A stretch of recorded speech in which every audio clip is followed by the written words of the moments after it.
terang aja, menjelang hari-hari itu grogi teman-teman. Terus terang aja grogi. Kenapa? Saya cuma takut satu.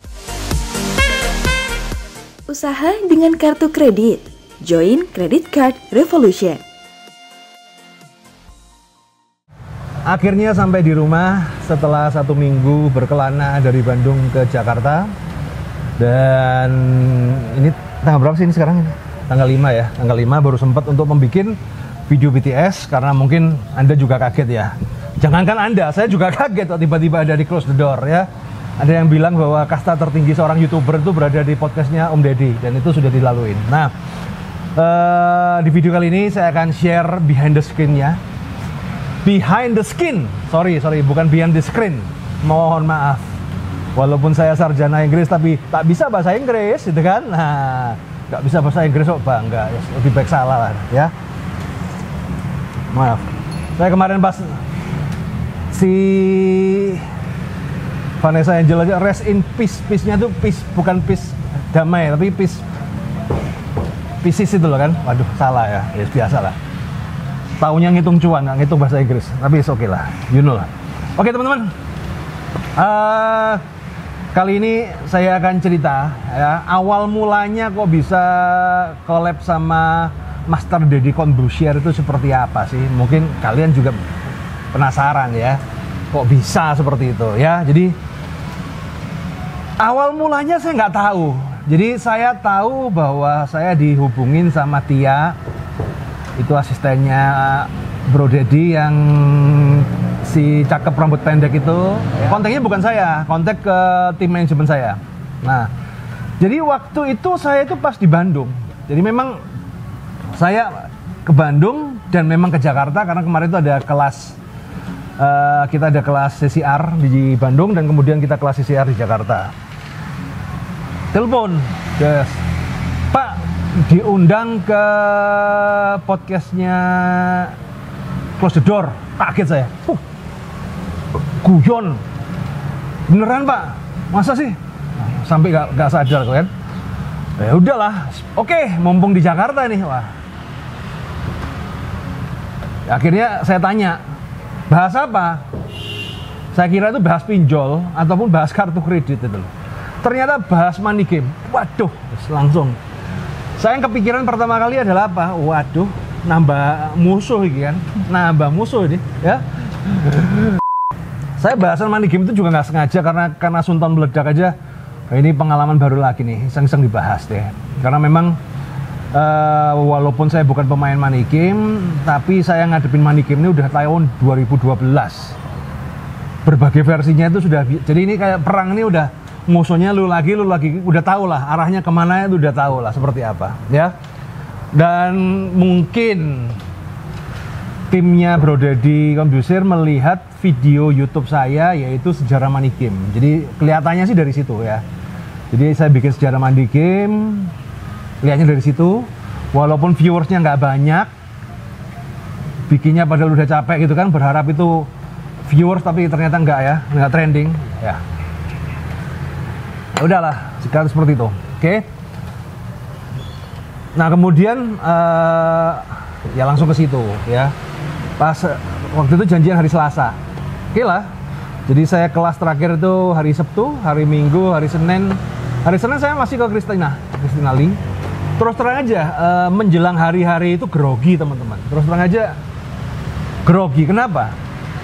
Saya cuma takut satu, saya keselio omongan. Beda kalau di video saya keselioman, mau keselio model apapun ya siapalah Roy Sakti ya kan, nggak bakal diviralkan lah. Nah, tapi kalau sudah di podcastnya Close the Door ya, apalagi kalau saya melihat dari video-video yang lalu, salah omongan dikit aja udah somasi itu kan. Ngomong ODG orang gila aja sudah somasi. Ya, kemudian ngomong apa udah somasi. Wah ini jangan-jangan kena somasi. Jadi mikir.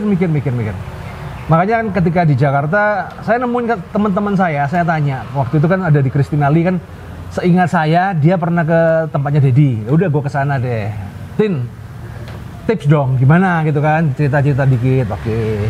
Kemudian ke guru saya lihat ya. Akhirnya ya pas hari H ya kan, wah itu deg-degan teman-teman, bener-bener deg-degan. Itu keringet dingin. Padahal ya, biasanya ya biasa-biasa aja kan, mau podcast siapa udah nggak pakai jurus apa segala. Nah, akhirnya masuk. Nah, akhirnya kan ke sana, janjian jam 3, waktu itu hujan lebat. Jam 2 saya udah ke sana, udah di sana lah. Lebih baik kita ini duluan daripada terlambat. Nah, di studio Combusier. Nah, yang lucu adalah apa? Saya ngikut, tim saya pada ikut semua, teman-teman saya. Wah, pingin dong lihat artis dong ya kan, jadi rame.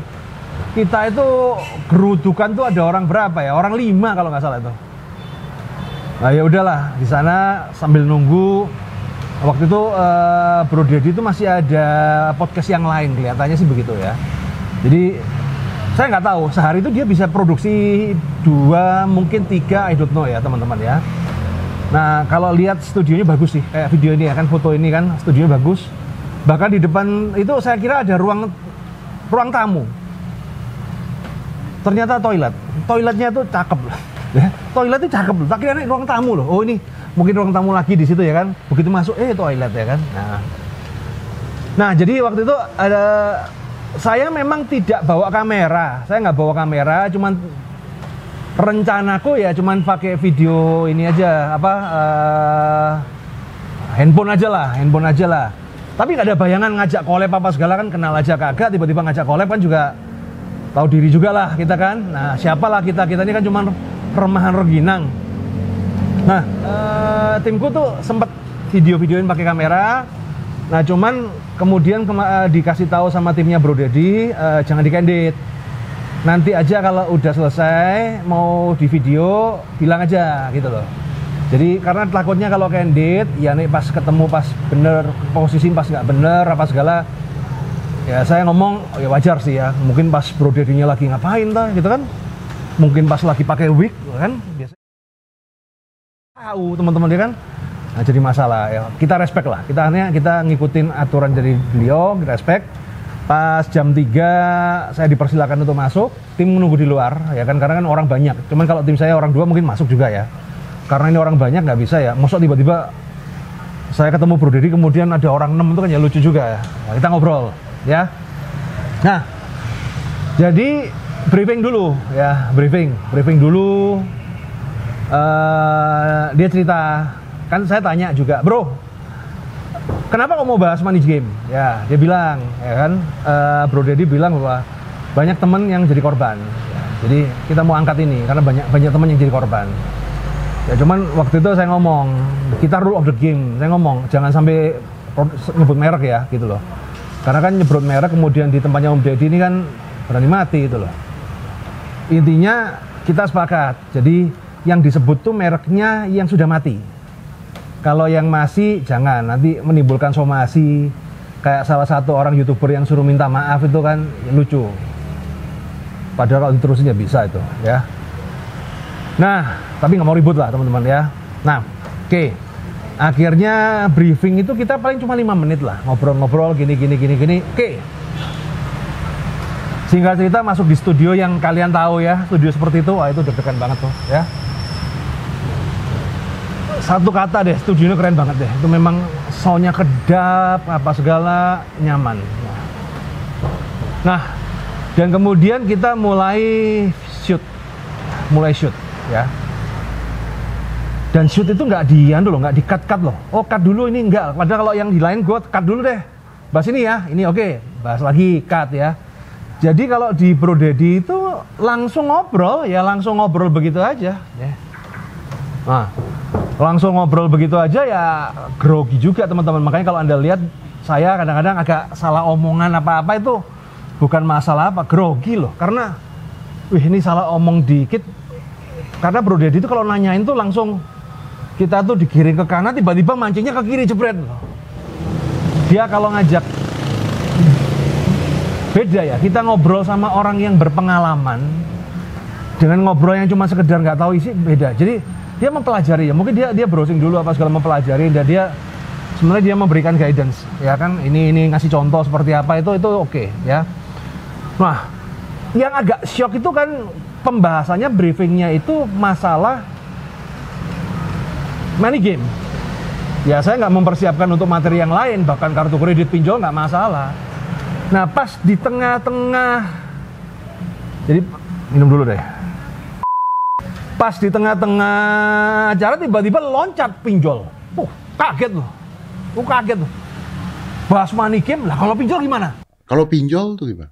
Kenapa? Pinjol. Waduh. Itu kayak mata pelajaran matematika tiba-tiba lompat ke mata pelajaran agama gitu loh. Blank loh. Waduh ya kan. Habis ngomong pinjol, lompat di kredit, ya kan? Lompat di kartu kredit. Aduh. Wah, jadi kita ini kayak pokoknya pinter-pinter ngonter lah. Kalau enggak gelagapan salah omong. Yang kaget itu adalah ketika Bro Deddy ngomong merek salah satu produk yaitu Binomo. Masuk akal. Ini kemarin kan kalau Binomo gimana? Binomo itu kan binary option ya. Jadi waduh, gue dalam mati loh. Tapi kan gue mikir kan Bro Deddy yang ngomong, bukan gue lah. Ya udah, kalau dia ngomong mah ya udah hajar aja lah ya. Nah, jadi Binomo itu memang platform kontroversial ya. Kalau menurut saya pribadi itu judi. Nggak tahu kalau menurut pendapat orang lain kan ya nggak tahu ya teman-teman ya. Oke. So, akhirnya selesai ya. Nggak kerasa sejam. Hampir sejam, 50 menit tuh ngobrol. Nah kemudian udah selesai. Nah kita ngobrol-ngobrol bentar. Ternyata Bro Deddy itu langsung ada janjian. Jadi langsung keluar. Saya juga lupa mau minta video, minta apa, cuman foto doang kan, del. Akhirnya nggak sempet itu mau bikin behind the screen, kemudian mau upload tuh ya rencana gagal total semua teman-teman. Jadi ya inilah yang saya bisa ceritakan ya teman-teman. Nah kemudian tuh saya akan menjawab beberapa pertanyaan. Dikasih makan nggak? Ada yang tanya dikasih makan nggak? Nggak. Saya udah makan juga ya. Nah, kemudian ada yang tanya dibayar nggak? Tidak ya. Saya tidak bayar. Karena ada yang bilang, wah kamu bayar berapa ini di Deddy Corbuzier? Saya ngomong, mau bayar berapa bro? Deddy Corbuzier tuh orang kaya. Kalau kita numpang branding kemudian bayar tuh berapa gitu loh. Punya duit 100 juta aja belum tentu itu kan. Nah, jadi itu ya. Jadi kita nggak ada bayaran apa segala. Saya dibayar cuma 2 botol minerale. Itu pun harusnya 1, cuman kalau haus saya minta lagi boleh. Oh ya udah kasih lah. Dan saya ngomong worth it lah. Saya ngomong worth it kenapa? Saya melihatnya bukan masalah publikasi, tapi saya melihat adalah saya sudah setahun, saya itu pengikut close the door.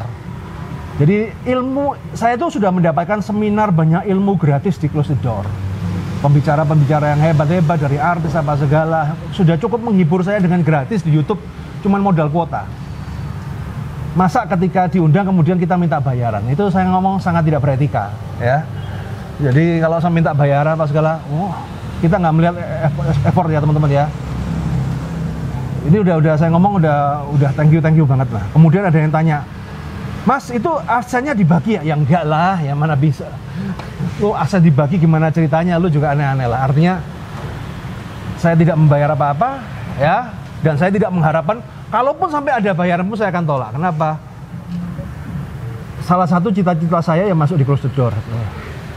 Jadi minimal walaupun kita belum centang biru ya, minimal kita nggak kaya-kaya amat, tapi minimal masih bisa sombong. Gimana? Gue udah pernah di close the door, lah itulah. Kalau ditanya ya kan, banyak yang komen juga hater-hater saya, terutama pada begitu saya lihat profilnya, oh ala ini jualan money game ya kan. Pak Roy Sakti itu tidak kompeten ya kan, ada yang banyak lebih kompeten, setuju. Tapi saya ada tahu satu hal, kenapa akhirnya memilih saya, karena saya lebih hoki, itu aja deh. Dan itu tidak bisa dibantah teman-teman. Kamu lebih pintar, lebih apapun, kalau kurang hoki ya beda lah. Kita itu menang hoki teman-teman. Tampang mah gini-gini amat, kaya nggak kaya amat ya. Pintar juga nggak pintar amat, cuman menang hoki aja teman-teman. So, nah. Dan satu pelajaran yang menarik yang saya dapat dari Bro Deddy adalah Bro Deddy Corbuzier mempunyai orang tua yang mengajarkan cara utang yang benar. Lo kalau misalnya beli rumah kayak beli mobil kayak kalau lu kredit lu belum mampu beli artinya. jarang orang tua ngajarin anaknya kayak gitu. Yang ada kita semua nggak pernah diajarin orang tua cara berutang, yang ada jangan utang. Tapi utangnya dia banyak. Ya sama kayak orang tua ngomong, ojo rokokan, ngerokok, saya podo megoro. Nah, jadi itu peran saya ngomong itu yang saya dapat. Itulah kenapa mungkin Bro Deddy sekarang bisa sukses ya karena didikan dari orang tuanya yang seperti itu. Dan saya dapat belajar banyak lah. Dan setelah ini hari ketiga ya, saya sempat deg-degan nih. Nanti yang dislike berapa, ternyata 2,5 juta view. Itu 1% masyarakat Indonesia nonton itu. 2,5 juta view ya.